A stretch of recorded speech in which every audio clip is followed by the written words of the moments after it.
Hey everybody, Jonathan Munsell here. Jimmy Bornamann, how you doing? Hey, welcome to the Jimmy and Johnny Show. Today we have an excellent topic for you. Jimmy, what are we going to talk about today? Talking about Facebook and how to use it, the headaches, the positives, the negatives, how we can use it in our world. Yeah, it's funny. So Jimmy and I, we throw back and forth topics all the time. We have a big list of things. We could talk about anything, literally. And we deal with restaurant clients all day, every day.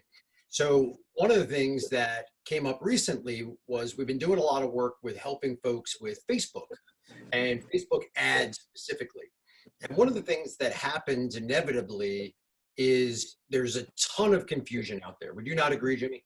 Absolutely true. It's like, yeah, gets crazy. well, there's people think they're placing ads, but they're really boosting posts, and it's completely different functionality. So, one of the things that I do when I work with a client is I send out a very simple questionnaire.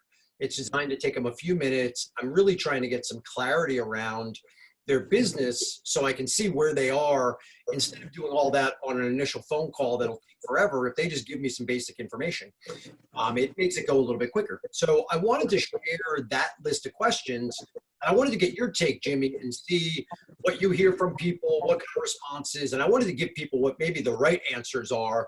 So at least when they're doing this, they know what path to go down. And then I want to use resources. I think there's some bigger confusion. I know people that are placing Facebook ads and they're actually not doing it right, and they're missing a couple really important key elements. And I want to help make sure there's a couple very, very simple things to do. I get, folks, it's confusing. That's why there's a million people out there selling how to, educate you on Facebook ads. Right. I don't do that. We don't do it. We'll help you with the Facebook ads, but we don't have like a how-to course. It's not what we do, but we have a lot of members and we utilize it and we integrate it with our loyalty and rewards program that our members use. So it becomes important. We have a whole social media management platform, but this is completely different than that. This is the ads side. This is going and getting away from your followers and the people that like your page to get new business. So this is really about new business. Absolutely. And you touched on something pretty hard there. Boosting a post, and maybe it's 18 months ago that they changed the algorithm so your posts only see a smaller group of people, where it was 3 years ago you could boost a post and it would go large. Now the algorithm only puts it through a small shivering, and yet when it does it, it opens it up a little bit. But really, if your people aren't engaging with you over a couple weeks, they're not going to really see that boost. So you're spending that money and it's not getting the full benefit, unlike an ad where you can really blanket it. So boosting is just not really doing its job anymore. Yeah, and that's one of those things that people think that they're doing what they've always done, but now they realize that they're just getting less traction. So one of the questionnaires that came through this week, that's what the guy had said to me. And I was like, and that's why, Jimmy, you explained it perfectly. There's an algorithm that it used to go to everybody you liked, used to see what you boosted. Well, now it's not that way. It's very, very condensed. But you can pay to play, right? It's a huge revenue generating marketing platform. Facebook is that today. And they went a long time without that, but Zuckerberg and the boys over there, they're making tons of money doing this, and it works. It works for business. So I can't knock them because the product that they're utilizing and selling to us, it works. And now they have Instagram tied into it, and you can do both together in the same place, and it's a lot easier than it ever was. So it's kind of cool. It's a little weird that they're trying to say Instagram by Facebook. If I were them, I'd keep them separate after the bad press they got.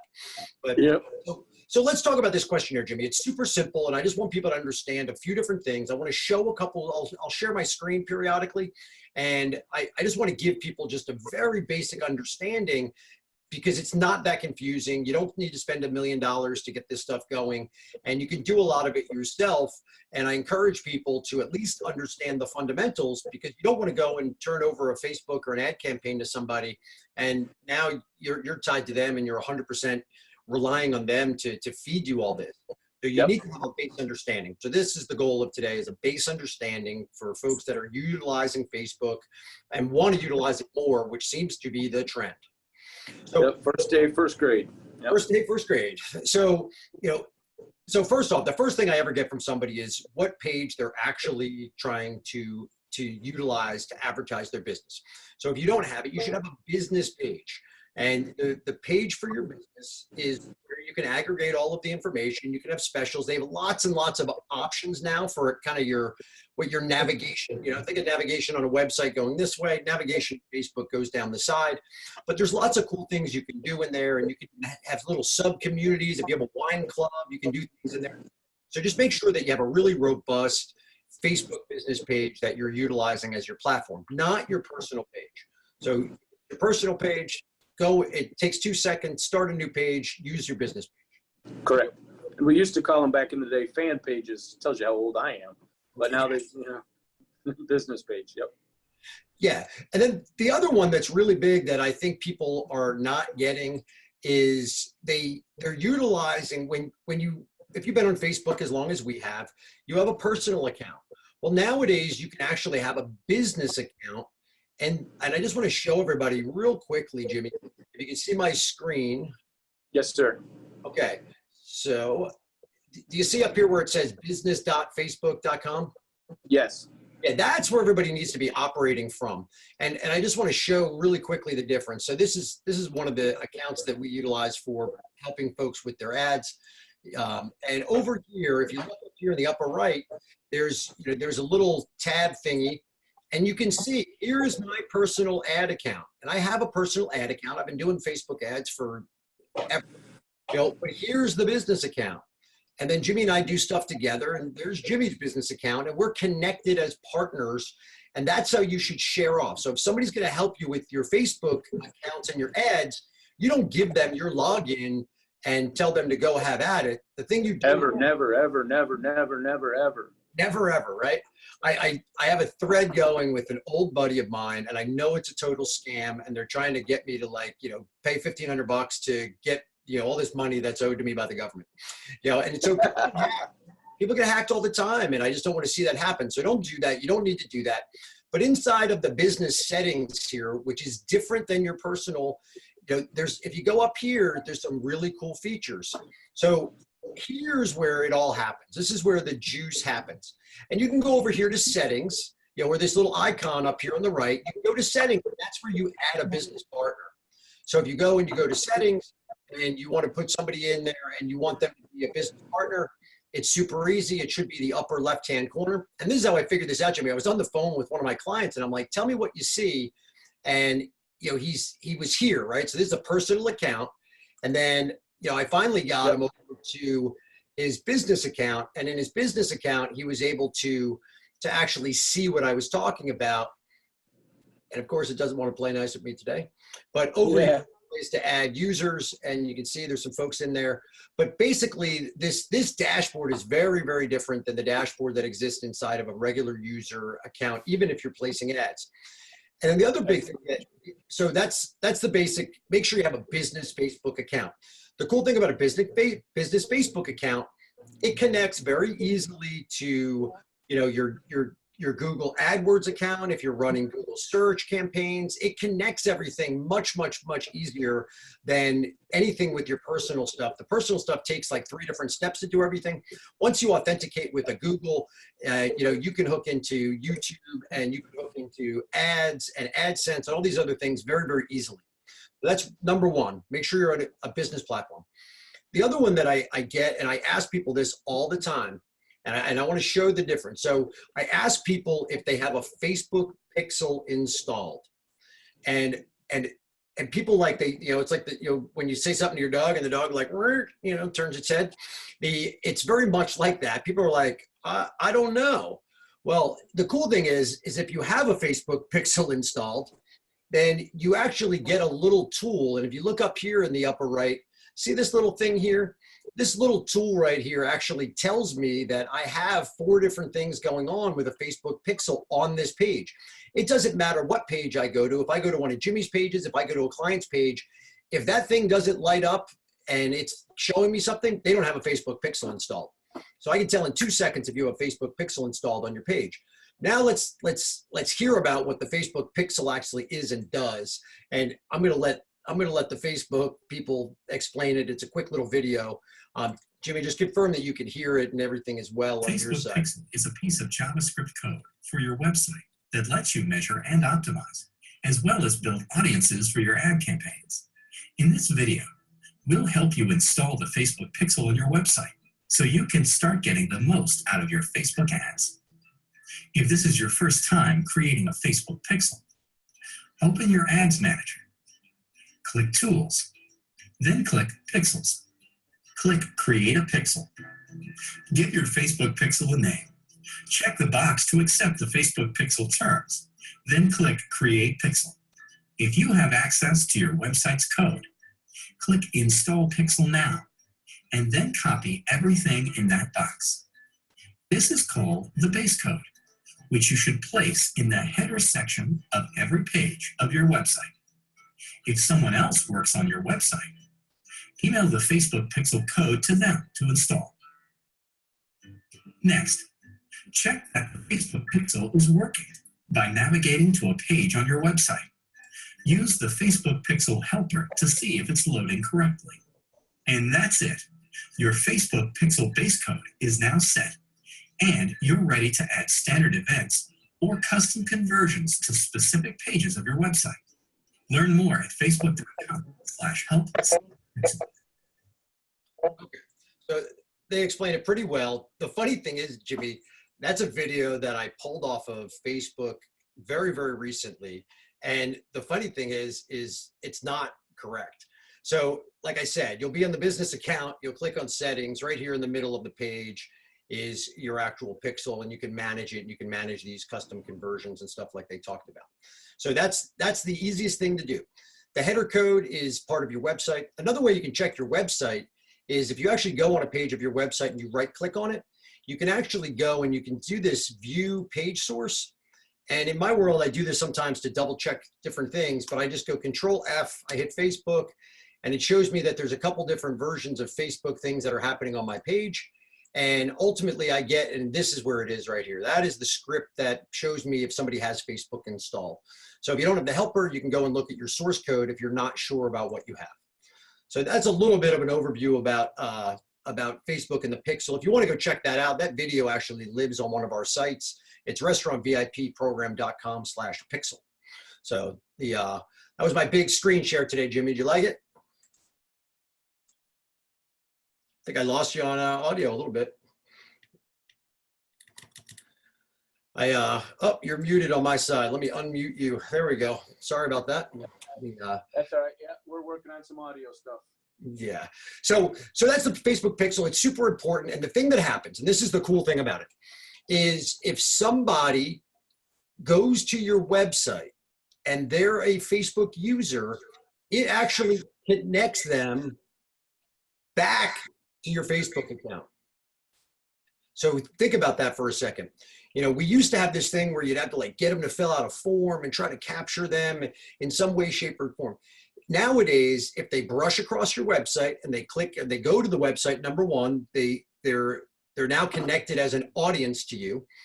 And then the second part of that is if they actually do something, they further qualify themselves inside of your Facebook world as a further qualified person in your audience. They now have engaged you. So, you know, when you think about that, I want you to think about the power of having somebody that doesn't even necessarily know it, but they came across you and they ended up with, you know, being able to connect with you and you can connect to them. So this is the cool thing. Facebook Pixel business account, you put the code on your website. Now that all happens, now when you actually go place ads, you can pull from your audience of folks that have actually gone to your page, and you can pay to put something directly in front of them.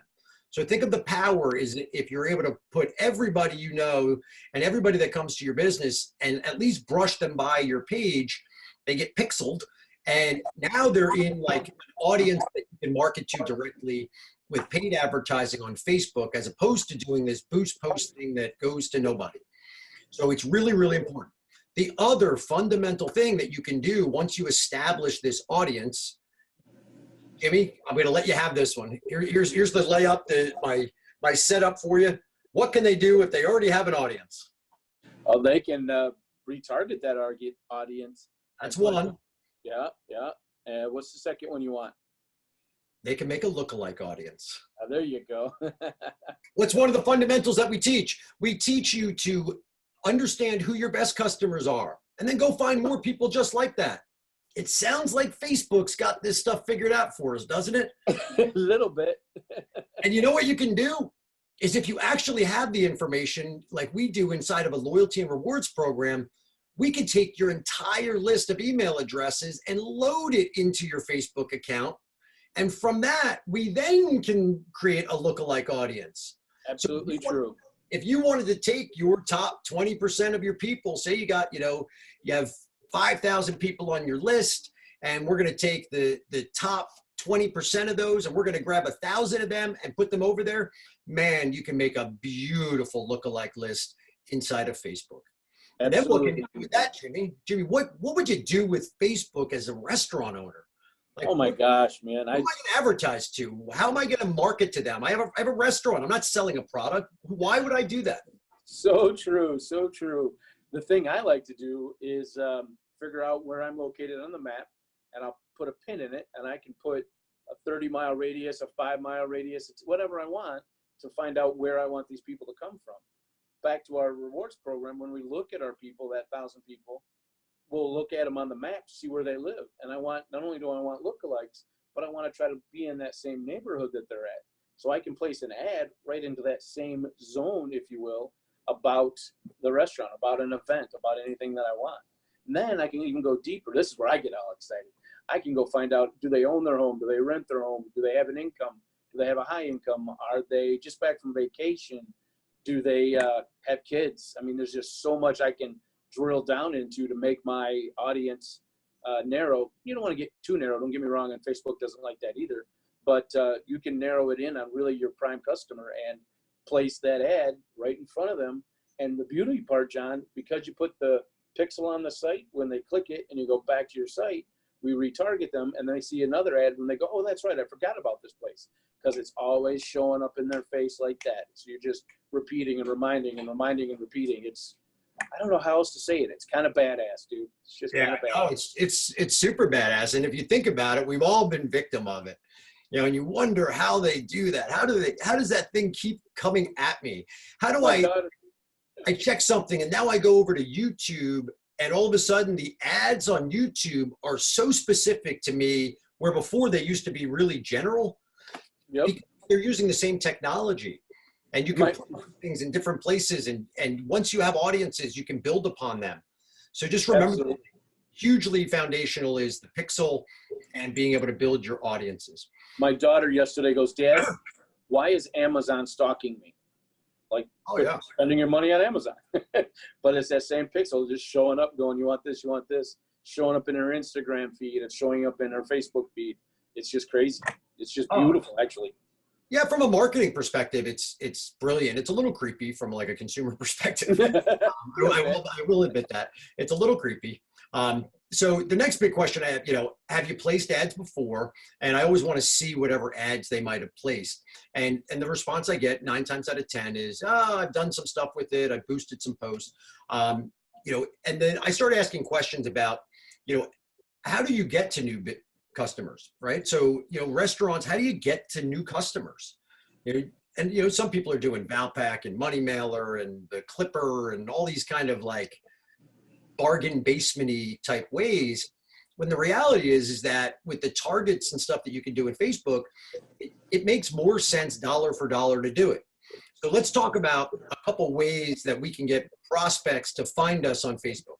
So one of our favorites, and I'll let Jimmy have this softball, talk about the background of a birthday program. And let's talk about that for a second and give them an idea of how to build it. Well, one of the ways in Facebook that we're able to deal with is they'll tell us everybody that had a birthday in the last 14 days. Well, I can create an ad that says, happy birthday. Click below, get your free certificate for buy one, get one. They click the ad, and it takes them right into a into our loyalty and rewards program, and it instantly delivers that BOGO coupon form. So simple. You spend $100 a month, and it constantly refreshing new birthdays every 2 weeks. So it's constantly putting a new ad in front of people, and it's so simplistic. It's scary how simple it really is, but yet nobody really knows about it. And they go, you brought up something that people do ads and go, yeah, I did one. It didn't really work. Well, it didn't really work because you didn't go after the right customer. You didn't do the right wording. You did a lot wrong. And that's why it didn't work. But then you come back to this birthday thing.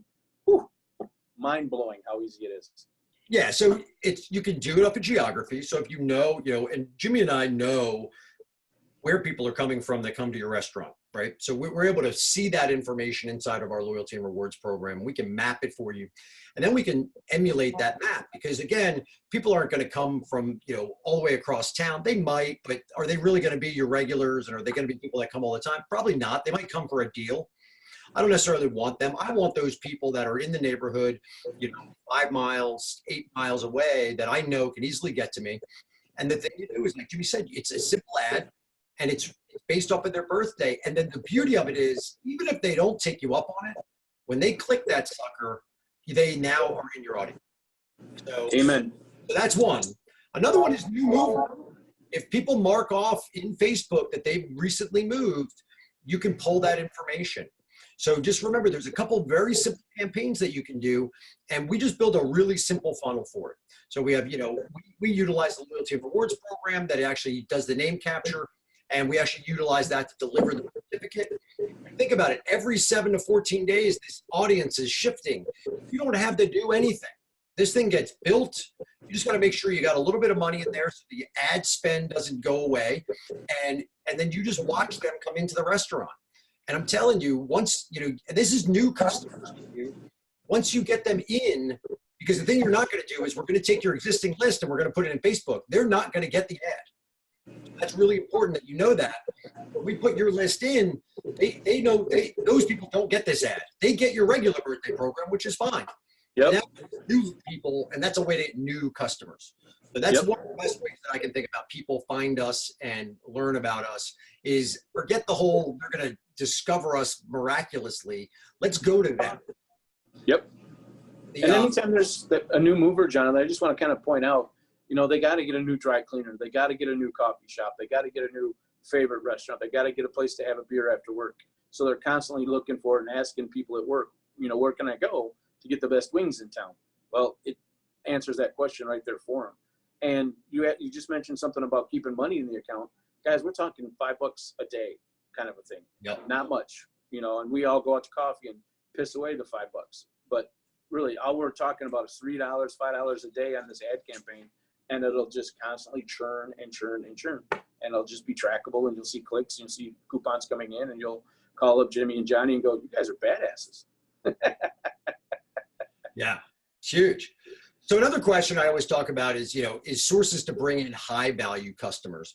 And that goes back to what we alluded to earlier, which is around understanding who your best customers are and who's spending the most in your business and mirroring them exactly. Right? If you know that, your top, 100, 200 people that come to your restaurant live in a certain neighborhood, God, market the heck out of that neighborhood. Absolutely true. The power of the data really helps. And go direct. Like, don't go in a group mailer. Like, you don't need to do that. Like, it's big work, but the people that are going through them are all looking for deals.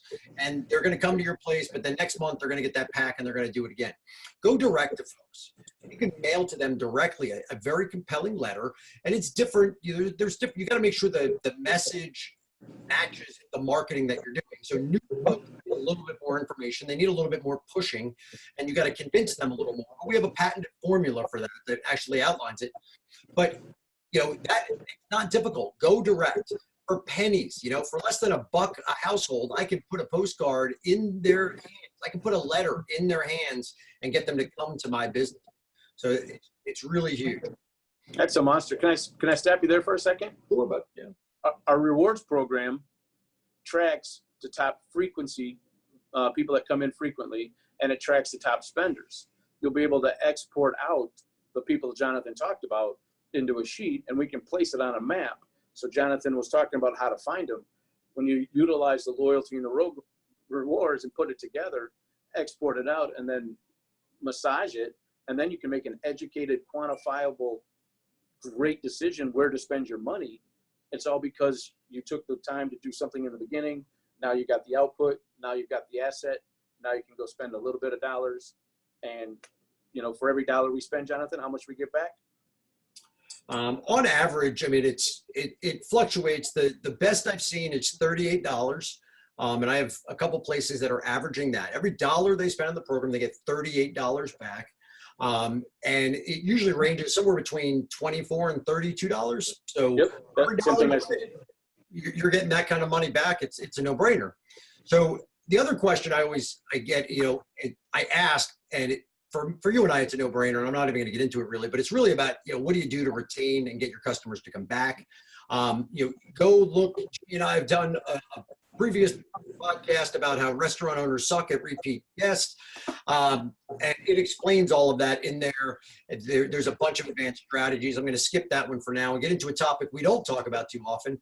The next one, I always talk to people about, you know, what is their upsell strategy, and what are they, you know, what's the upsell strategy? And this could be anybody, a restaurant, anybody.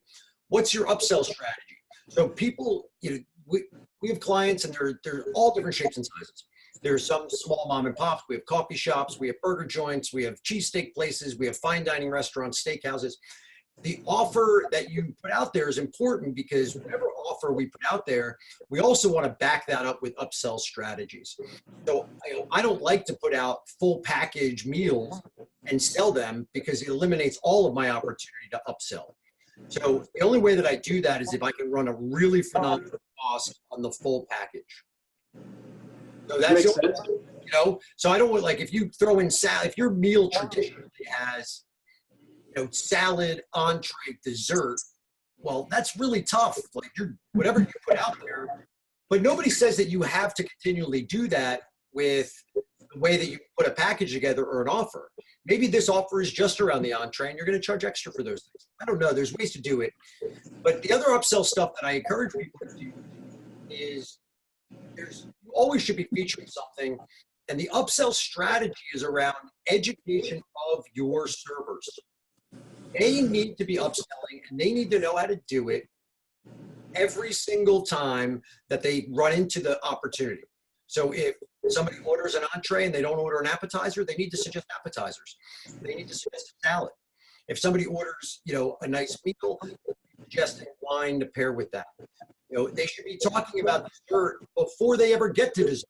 The worst is you're done with your meal and you've had this big old meal, and now they're like, you want dessert? I'm like, oh, you know, hey. But when they're taking the order, don't forget to save room for this, you know, chocolate fudge mocha pie that, you know, you'll just want to rub on your hips. It's so good. Yeah, you'll save room for it. You'll trick your brain. I'm just not going to eat that last potato, or yeah, it's like, I'll take half that steak home. Yeah, so there's in every business there's upsell strategy, and I think people miss them all the time. That is the incremental sales. If I can get my average ticket from $16 to $17, and I do 1,000 people a week, I just made an extra $1,000, and I didn't have to do anything. I didn't have to pay any extra labor. Food cost is minimal. Man, I would do that all day long. So I always. The other big one that I talk about is, what are the goals? And I'm not talking about your personal and your thing goals. I always get into financial goals whenever we're talking about placing ads and doing stuff like this. It's like, what's your goal and what's your reality? And do I believe that we can bridge that gap? And in most cases, I think people have impotent goals. Like, I really do. I don't think they set the bar high enough. They don't have a big, hairy, audacious goal. You know, they don't look far enough out. They don't even have goals. I just read an article today that 3% of the people in the world have written goals. I'm one of them. I'm number 2. Yeah, I mean, I have them. Yeah, and I just recently went through my own goal-setting workshop, Jimmy. Talk about a humbling moment in life. Listening to your own voice tell you what you should do. Oh, my God, painful. And I give that away, Jimmy. I give away the goal-setting workshop, and it's one of those things that I've done forever is I give that product away because I believe in it so wholeheartedly. It is the thing that got me to own my own restaurants. Like, I put it on paper, I worked at it, I focused on it, I went back to it every single day, and finally I broke through and I was able to own my own restaurants. That was a huge win for me. It's a monster. Yeah. So, but if you don't have it, it's not written, you're not focused on it, you get swept away into the world. But sales goals are important. You can look at sales trends, you can look at last week and last year, but if you're not increasing sales and you're not double-digit increasing sales in your restaurant, I'm telling you, you're doing something wrong. Yep. So it's just barely above last year, then you're doing something wrong. There's so many avenues right now for you to be able to really ramp up your game. And when you can go, think about it. If you went and you had, 20% sales increases in 5 years, you've doubled your business easily. Yep. Imagine what that would do to your life. Imagine what that would do for your family and for your vacation status. So have bigger goals. You got to articulate the goals. You have to build a culture inside of your business around being fanatical about being a growth-oriented company. I just did a whole thing on fundamentals of growth. Yeah, you got a kennel over there, Jimmy? I do. Sorry. Next thing you know, mine's going to come running in, and he's going to hear him. So you just got to be uber focused, and you as the driver of the business need to know the goals, set the goals, articulate them, and break them down into small enough chunks. And it's annual, monthly, or annual, quarterly, monthly, weekly, daily. It's like, are we hitting our numbers? If not, what are we going to do about it, and how are we going to do it? It's really, really important that you get that granular. You can't be slicing, dicing, and chopping every day in your business and expect to make $1 million. It doesn't work that way. You can't go do $10 an hour work and expect to make $100,000, $200,000 a year. You're not going to do it. So just remember, these are little strategies for you. And it all comes out of this questionnaire when I talk to people about what they really want from their business. So, that's like the other two things that I cover, Jimmy, is I ask them what their biggest business challenge is. And God, if you could hear, I should publish the answers to this thing. And I'm telling you, they range from real business problems that are financial in nature, and they have a great restaurant, a great place, but the landlord isn't renewing their lease. That's a real challenge. I mean, that's what are you going to do? To, they're frustrated because the employees don't listen to them. And my answer is get new employees. Or they blame the mayor, or they blame the weather. I mean, it's just so many stupid things we hear. Yeah, and the reality is that I get that there are challenges, and I pose the question, what's your biggest frustration? Because frustration has a different thing than challenge. It's what frustrates you? And the biggest one I get is people. I think right now, if I had to pin on it, the two biggest things that I see people having problems with are people. And that one's big because it's not going away. So you either got to get really good at recruiting and hiring and training and retention. That's really, really big. The other one is marketing. Those are the two things. The operation stuff, most of restaurant owners came out of operations. They were managers and they did a lot of that. There's tweaks and there's lots they can do, but then they own a business now and they don't have the marketing acumen to actually make this thing go. They can run the heck out of it, and they might have been the best restaurant manager in the world, but they just don't understand all of these components to marketing. And frankly, people, the other thing they complain about is they run out of time. But I just showed you a quick thing on the Pixel, and I'm telling you, I remember my first time going through that process, and it ate up, an hour, maybe two of my life. I'm telling you, you can do it in 5 minutes. So just, look for resources that can help you, that make sense. Don't get stuck running down rabbit holes and doing things that just ultimately you run out of time. And then time that you give up doing these things when you can get help, the time you're giving up with your family, your quality of life, going to the gym, and feeling good about yourself, you're just giving it all back to the restaurant. You're not even getting anything out of it. How many times have you started something like this, you literally were didn't get it done? So many times, it's not even funny. Yeah, you got it. You got it 80%. Man, there's so many things, 80% sitting on that shelf. If we could just knock those things off.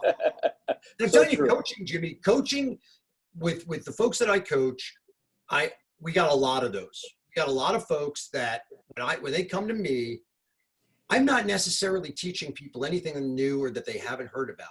Correct. That that we teach people fundamentally is how to get shit done. Yep. And it's not like the ideas, you probably have had some of these ideas, but can you get them done and execute them quickly? Because that's the secret to success, is getting shit done. Not That's so the true. idea. There's no value in the idea. It's all in the execution. You might have thought about, God, it'd be so cool if I had a loyalty and rewards program. We'll do it. I have 100 promotions, Jimmy, 100 different things you can do in your business to promote it. And they're all super simple. They're all templates. I give it all to my members. I give it to them. Here, download it, change logo, change name, change a couple of the facts on it, and hit print and get that thing out. Yep. It's a valuable resource, because once you get one out, then you get two out, and they start having traction. You're like, oh, I got this now, right? Yep. I figured it out. Yeah, okay. Oh, I'm going to go take down a bigger one. I'm going to take down a bison, and you eye that sucker up, and you're like, and you do a bigger promotion that I talk about, and boom, now that's in. Once they're in your fold and you're doing them, they stay there. And then you pull in another one. Next thing you know, after 3 months, 4 months, 5 months, every month you're executing a new promotion that has evergreen status and lives in your business. Next thing you know, 6 months down the road, a year down the road, you got a dozen of them. And these things are just all generating money for you. But the problem is that people don't even get the first one off the ground. And then it's woe is me as a restaurant owner, and people end up failing, which breaks my damn heart. Mine too. It's tough. Yeah. So anything you would add? I mean, Jimmy, is there anything like that list that we went through it is down and dirty. It's 5 minutes for people. I tell people, if it takes you more than 5 minutes, you're doing it wrong. And it's really just a base understanding. When I go to help somebody, if I know that bit of information, I can skip all that, and then I can go direct to what they need to do. So I just hope that helps people. The whole reason we do this podcast is to help people. So I hope that helps. If you guys have questions or comments, there's always a slide that shows up at the end of this thing. Somewhere, right? There's there's a subscribe button. God, I never get this one right, Jimmy. It's going to be right. Yeah. I think it's going to be down to the bottom. Where do you want it? To the bottom, to the left. Put it on my hand. There. That's There the it goes. subscribe button. Hit that right now. Okay? Right there. Yep. That's where it's going to be. Too Farts funny. over there. Jimmy, put your hand out over there. There you go. I'll put it in Jimmy's hand too. We'll just hold it. We'll just hold it right here for you. Yeah, so But yeah, subscribe, plug in. We just do this because we really want to help, and we just hate the struggle. It doesn't need to be. The struggle is real. I do feel that pain, but it just doesn't have to be as hard as people make it. And True. So just plug into us, and then somewhere over here on the other side of Jimmy are going to be a couple more videos, and I try to break them up into chunks for everybody, so you don't have to sit here and spend 30, 40 minutes. But the best thing you do is subscribe to the podcast also, and just put it on your iPhone when you're driving to and from the restaurant. Plug in, and if you get one idea, Jimmy, what do I always talk about? One golden nugget will change your life, man. Yeah, if I can give you one $50 a day idea, I can put an extra $18,000 in your bank account this year. I mean, I think I gave 20 $50 a day ideas. If I go back and look at it, Jimmy. Yep. Just the retargeting that we talked about, or the using of information that's already that they should have, and they've been doing all this work and putting posts on Facebook, but it's not strapped together. They don't have the things touching properly. That one little trick can change your world. So amen, brother. Go do something with the information. I encourage you. The winners take action is how I want to end it today. It's just the winners take action. Exactly. I am signing out here. Good to see you. Love you, brother. Peace out, folks. We love you. Peace out. Remember, we're here to help. Good night, guys. Reach out if you need us.